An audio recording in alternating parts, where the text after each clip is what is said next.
currently Grabe no, wala man. Sabi ni PBBM, wala man lang daw nagawa. Kahit konti PBBM, walang nagawa sila. damaged Maharlika Highway in Eastern Visayas. That's still all those rehabilitation. We only really started 2 years ago.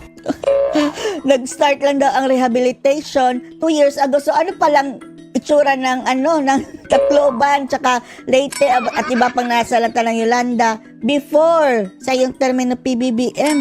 Siguro andun pa ang mga debris mga kababayan dahil wala pang rehabilitasyon daw eh.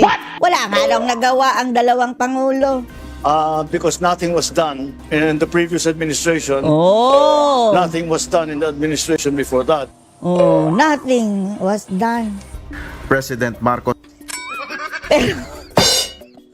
Nothing ba talaga mga kababayan?